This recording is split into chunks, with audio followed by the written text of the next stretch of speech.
All right, Alexander, we have very big news. Um, Iran and Saudi Arabia will be restoring ties, diplomatic ties, in what is a China brokered deal. Embassies will open. What else? Diplomatic ties are gonna start up between Iran and Saudi Arabia. All of this was done with China mediating.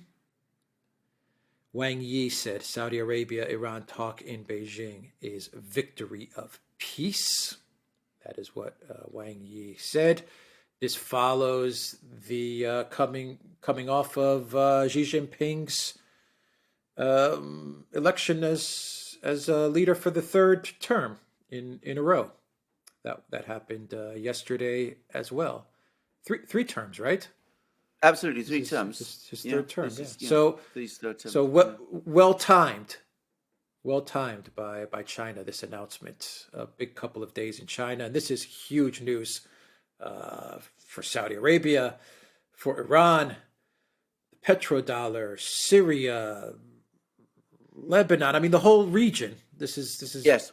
very, very big news. This is huge news. And can I just say, looking back over the last day or so, there were precursors to this, because yesterday Iran announced that it had agreed a military deal with the Russians to import Sukhoi 35 fighter jets. And I have to say, that did a little surprise me, because I did wonder what the Saudis would think about it. And yesterday also, there was a telephone conversation between Putin and President Raisi of Iran, and the Kremlin readout was incredibly uninformative about what the two men discussed. But clearly all of this is all part of this Chinese brokered deal. And the Chinese have obviously been working incredibly hard to bring the Iranians and the Saudis together. And the fact that there's been this deal done means that the Russians are able to go ahead with the arms sales to Iran. Probably Iran will pay not with weapons, not with money, but with economic links and other, drone transfers and that kind of thing. So just to make that point. Now, this is huge. It transforms the geopolitical geometry of the Middle East. I mean, one of the constants in Middle East politics for the ever since the fall of the Shah, was the rivalry between the Saudis and the Iranians. Now, I mean, quite a lot of the time they did have diplomatic relations, but they were always rivals, they were always tense, they were always opposed to each other. It now looks, from the Chinese announcement, that all of that is now behind us. The Saudis and the Iranians have generally made peace with each other. That means that the Iranian-Saudi rivalry is over. That isolates Israel to some extent. That isolates the United States to a great extent, because it's relied on Saudi Arabia as, to enable it to carry out its strike against Iran. It undermines the US sanctions regime against Iran, because, of course, it means that Iran can now more actively participate in OPEC, which was a founding member, by the way. So, trade links are going to presumably be unblocked. It means that Saudi Arabia, for its part, can integrate with the BRICS and with Shanghai Cooperation Organization, as Iran is also doing. It means that we're now making another massive step, as you absolutely rightly said, to the creation of the alternative reserve currency to the dollar, because the two of the biggest oil producers, Saudi Arabia and Iran, have come together, and they're aligning increasingly with the Chinese and to a lesser extent, obviously, but still there, important there, the Russians as well. And of course, last but not least, I can't help but think that this is also going to have an effect on relations on politics in Turkey. Turks can now see the direction that events are taking in their region. They won't want to be left out. And as you absolutely rightly say, it brings us a huge step closer to the moment when the Syrian war ends. Yeah, I was going to ask you a lot of what you touched upon. I was going to ask you, but let me just ask you again. Okay, Israel. What does this mean for Israel, especially at a time when the Netanyahu government has real problems, Yes. domestic problems inside of Israel? What does this mean for Israel? That's the first point. What does this mean for the American troops in Syria and the U.S. that's occupying northeastern Syria right now? They must be feeling very, very isolated. Yes. I mean, surrounded, very isolated and surrounded. And my third question, are we going to see an end to the war in Yemen now? Yeah. Right, all very good questions. Let's start with Israel. I mean, this is a major blow for Israel. I mean, a geopolitical blow, because Israel's biggest ally in the Middle East, even though they don't have diplomatic relations with each other, but Israel's key de facto ally has been Saudi Arabia. And of course, Israel's biggest enemy in the Middle East has been Iran. Now what it's seen is that its key ally has made peace with its greatest enemy. So in effect, Israel has lost its key ally. Inevitably, its position in the Middle East has just become very much weaker. Now, I don't think this is a threat to Israel's existence or anything of that kind. I think, this is we're long past the point where Israel was threatened in that kind of way. But it does mean that Israel's position as in some ways the dominant political power in the Middle East, internal power in the Middle East, has now been weakened. And it also means that from an Israeli point of view, a strike on Iran has now become immeasurably more difficult. I mean, I presume they could still do it, but they wouldn't be able to use Saudi airspace in the way that they once could, or at least if they did, they'd have to do it without the Saudis' permission, which is, as far as I can see, deeply problematic, to say the least. So this is a very big blow for the Israelis. It's a very, very big blow for Netanyahu, who's positioned himself over many years as the person politically who is best positioned to lead this fight against Iran. And Netanyahu has, with some justification, prided himself on his diplomatic skills. And he was absolutely key to building up this de facto alliance with the Saudis. And of course, it's fallen apart. And with the collapse of that alliance, there will be more people in Israel saying, well, what exactly is Netanyahu giving to us? What is he providing us with that we need him anymore at a time when, as you correctly say, he's politically challenged?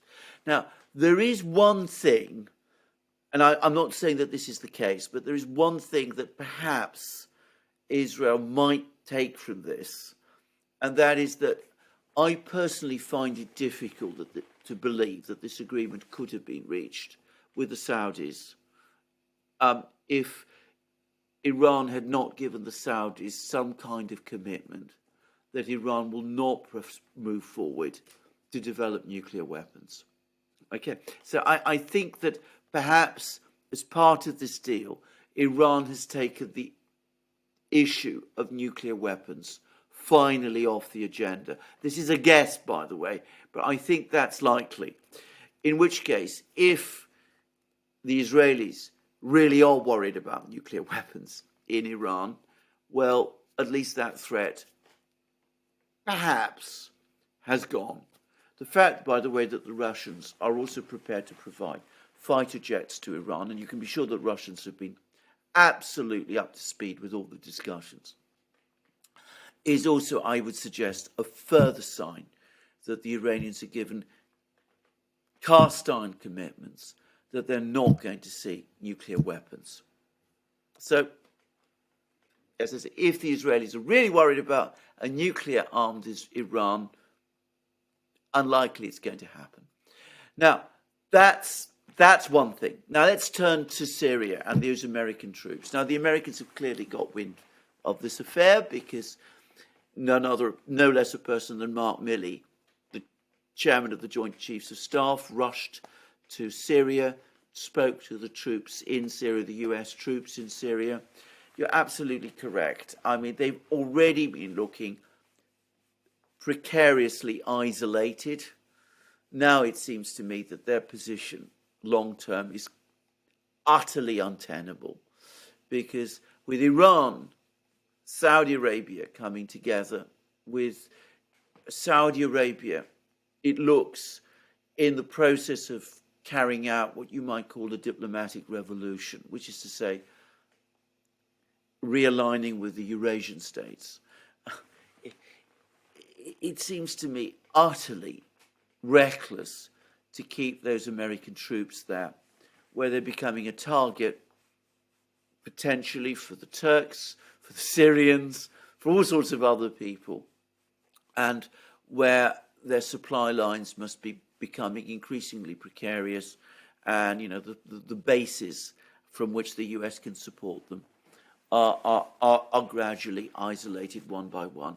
I mean, for the US, to be clear about this is a catastrophe. I mean, a reconciliation between Saudi Arabia and Iran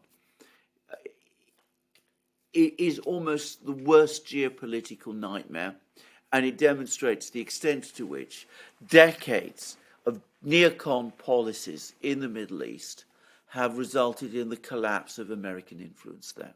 So that's what I think. I think sooner or later, those troops will have to be withdrawn, because realistically, their position now has become untenable. And thirdly, we talked about the war in Yemen. Again, just as I cannot see the Saudis agreeing to this kind of peace deal with the Iranians unless the Iranians gave cast iron guarantees that they were not going to seek nuclear weapons, just so I can't see the Iranians committing to this peace deal without some commitment from the Saudis to seek a genuine peace agreement in Yemen. And I suspect that over the next few weeks and months, we're going to see direct negotiations between the Saudis and the Houthis.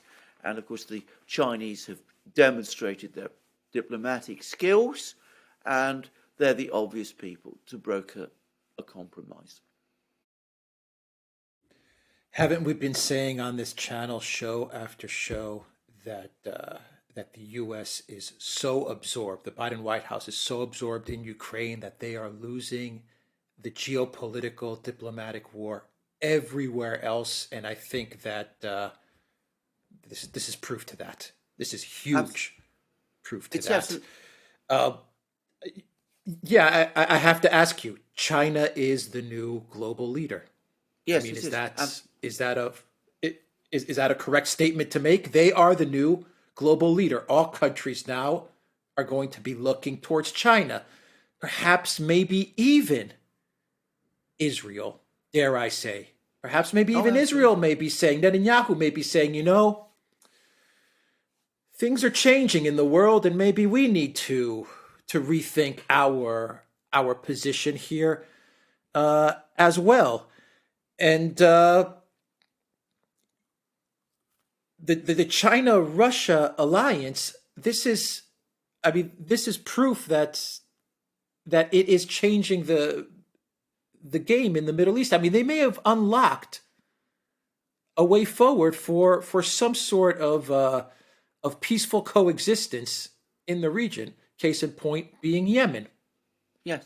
And and Absolutely. and then you have to ask the question, what does this mean for the petrodollar, BRICS, the SCO, all these things? I mean, I just want to say that the Biden White House is, you can't say sleeping. In, you would probably say they're sleeping, but they're not. They're completely obsessed and absorbed with Yes. Ukraine. And they're the ones that are always talking about hybrid wars. We're going to do hybrid wars in Georgia and in Moldova. Meanwhile, we have the deal of the decade brokered by Yes. China. Absolutely, you're completely right, and absolutely, I mean, there's, you're totally right in what you said. Now, for decades, especially in the Middle East, when it came to mediation, the United States was the only game in town. I mean, you have to go all the way back to 1965, when there was a conference in Tashkent, when the Soviets brokered a truce between India and Pakistan during one of the various Indo-Pakistani wars, and that was only a temporary thing, by the way. It didn't really hold. Whereas this looks like this is much more solid and much more real. The Russians, of course, also came to kind of agreement with Turkey and Iran, the Astana process, to settle the situation in Syria. But these Russian brokered deals, I mean, they're not epochal like what we've just seen China achieve between Saudi Arabia and Iran. I mean, no way. So this is, as you absolutely rightly say, it is China becoming a world leader, a global leader. It is, if you like, the moment when China seized the initiative and established itself as, the successor, if you like, the definitive successor of the United States. This deal, perhaps, more than anything else we've been talking about, is the moment when you could say the unipolar moment has really ended, and the American period of global dominance and hegemony has really ended, and the era of China has begun. It also demolishes the decades and decades of U.S. sanctions on Iran. It demolishes all of that. Um, well timed, very Yes. well timed by China to coincide with Xi Jinping Yeah. in his third term. I mean, the Biden White House, the State Department of the Biden White House has shown how incompetent they Yes. really are. I mean, Yes. this is complete incompetence. What are they going to do to try and spoil this? Well, good question. I mean, the only thing they can do, because, I mean, they've been throwing everything they have at Iran over the last decades, and it's never worked.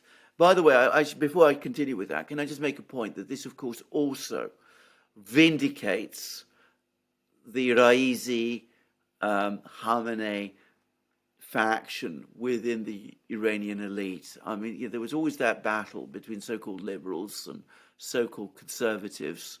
The conservatives won the elections last year, with Raisi becoming president, and they pursued a much more hardline policy towards the US. They showed less interest in working with the US, but they have pulled off, with Chinese help, what, liberal governments in Iran, so-called liberal governments in Iran, never managed. They've pulled off this deal with Saudi Arabia, and they've consolidated Iran's position in its neighborhood as a major political player. So I think we have to now accept this fact that this government in Iran is here to stay, not just, the Islamic Republic, but this particular faction within the Islamic Republic. After a win like this, I have to say it looks unchallengeable on its own ground. So I think that's the first point to say. But you're absolutely right. The Biden administration, they've been out of the picture. They've been uninterested in what's going on. All those decades of US foreign policy engagement in the Middle East, going all the way back to the 50s, and it's all gone up in smoke. I mean, an entire region is now breaking away from the United States. And it's all happened whilst the angry old man in the White House and the people around him are fixated on Ukraine.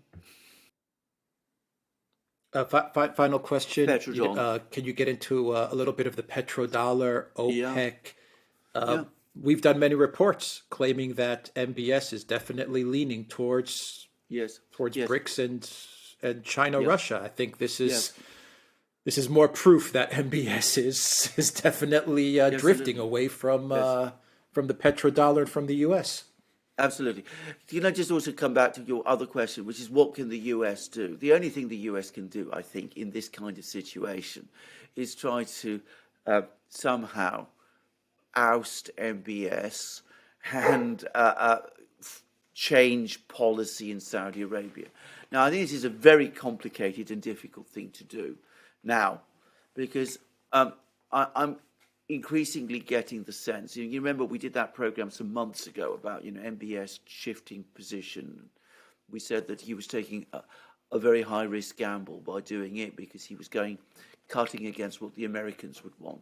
But I get the sense that this isn't just MBS now.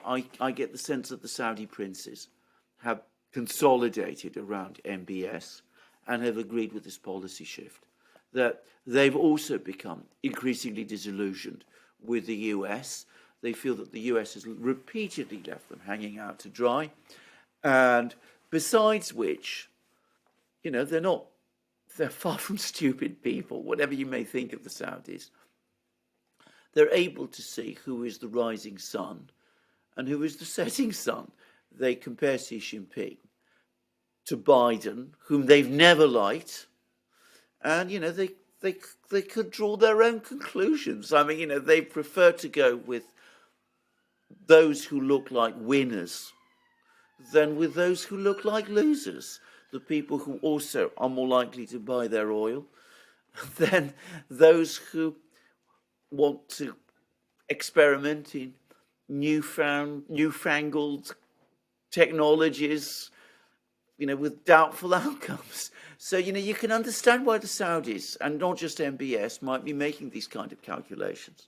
So I think that they might try something in Saudi Arabia. The US has very, very long-standing and very deep ties with Saudi Arabia. But I'm more confident that MBS can see it off than I was when we did that program a few months ago. Certainly there hasn't been a whisper of dissent within Saudi Arabia that I'm aware of, suggesting any real opposition to this gigantic realignment which we've seen. And I need to say quickly that I owe MBS, of all people, an apology. I never took him seriously when he became Crown Prince. I thought he was doing all sorts of crazy and foolish things. He's matured, stabilized, learned his way around, and has done something which, personally, I never thought Saudi Arabia would ever do. So, credit to him. I mean, I may not like him as a human being, but as a political leader, he has achieved remarkable things in this. Now, petrodollar, oil, reserve currency status of the dollar, which, to be very clear, is the big deal. It's the big one. Now, let's just go back to why the dollar is the world's reserve currency. The reason the dollar is the world's reserve currency is twofold. Firstly, the United States has the world's biggest economy, or it did, except probably doesn't anymore. China's manufacturing industry, I recently discovered, is bigger than that of the US and Europe and the EU combined. So China is already, in manufacturing, in production terms, a bigger economy than the US is, much bigger.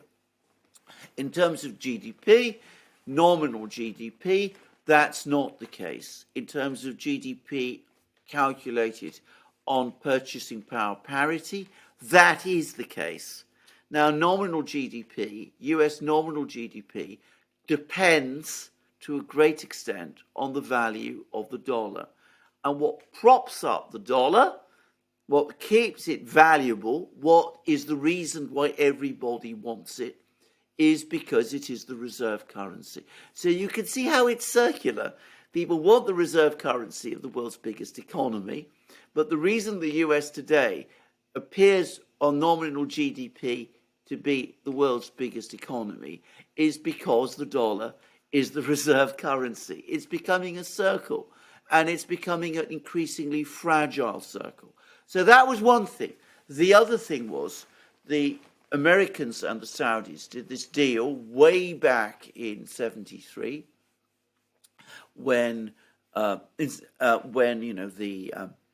first the dollar came off the Bretton Woods system, severed the link to oil. Then there was the Arab oil embargo. The Americans did this deal with the Saudis, whereby the Saudis agreed that in future all payments for oil would be in dollars. And because Saudi Arabia dominated OPEC at that time and was the world's biggest exporter, they were able to arrange for everybody in OPEC to do that. And that meant that oil was globally traded everywhere in dollars. Even Russian oil was exported in dollars. Now, oil is still the world's most widely traded commodity. Oil is still important, is still essential to running a modern economy, despite all the talk about these newfangled technologies that I'm talking about. You can't have a modern, industrialized, even non-industrialized modern economy unless you have oil. So because oil is both essential and traded in dollars and is the world's most widely traded commodity, that means that every country has to have some dollars because they have to buy oil which is priced and paid for in dollars.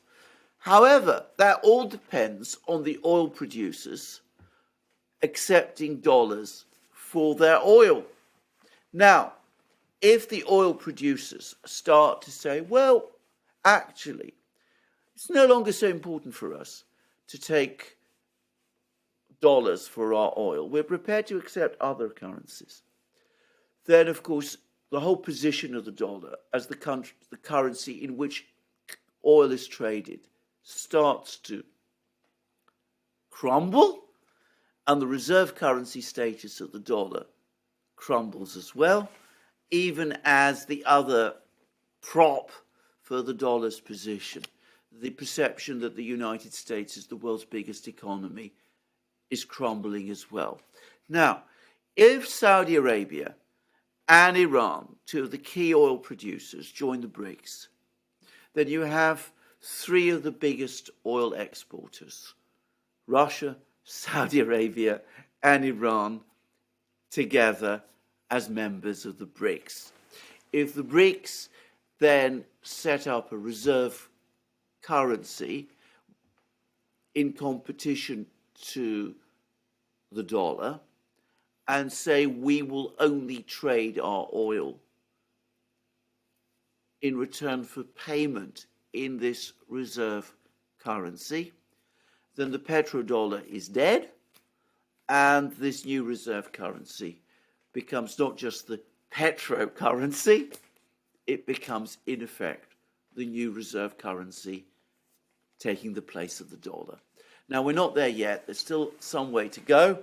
This is a difficult thing to work out, a new reserve currency. Remember that the RMB, the Chinese currency, isn't freely convertible. The ruble is, but only up to a point because Russia now has capital controls. So there are problems, but they are not insuperable problems. They may take some years to iron out, but we're now clearly set on that road. Yes, we are. I can't help but think that all of Biden's shenanigans and bad mouthing MBS and putting him on trial, and the G7 and their oil price caps and all of these things. I think it just brought MBS to a point where he said, you know what, I'm done with these jokers. I'm glad you're absolutely right. I mean, and I'm glad you brought up the oil price cap, because as we discussed in many programs, I mean, inevitably all the oil producers were going to see that as a threat to themselves, including the Saudis, because if the United States is able to set a price for Russian oil, why should it stop at Russian oil? Why should it not do the same to every other oil producer as well? And the Russians have pointed this out. And of course, MBS can see the logic. And you're absolutely right. You know, this administration, and I'm going to say this, has done more damage to the US's international position than every other US administration since the war combined. I mean, you know, people criticize George W. Bush or Lyndon Johnson or Jimmy Carter, or take your pick. You know, they're not even in the game here with Biden. The damage Biden has done is both far greater and almost certainly permanent. I mean, you could find a way back from Jimmy Carter's failures. You won't be able to find a way back from Biden's. All right. Remember what he was saying. Remember what he was saying a few days ago, where, you know, at the State of the Union place. Well, who would want to be in Xi Jinping's place? Well, we can see. We can see now. We can see now. He was running his mouth. Exactly. Yeah. He was running his mouth, and look at what Xi Jinping has just delivered to him. Exactly. To him. Exactly. Yeah, that's an excellent point at the State of the Union. And everyone was clapping, and all of Congress was clapping, and now look. Absolutely. Yeah. Absolutely. Yeah. All right, theduran.locals.com. We are on Rumble. We are on Rockfin. And go to the Duran shop. 10% off. Use the code. Good day. Take care.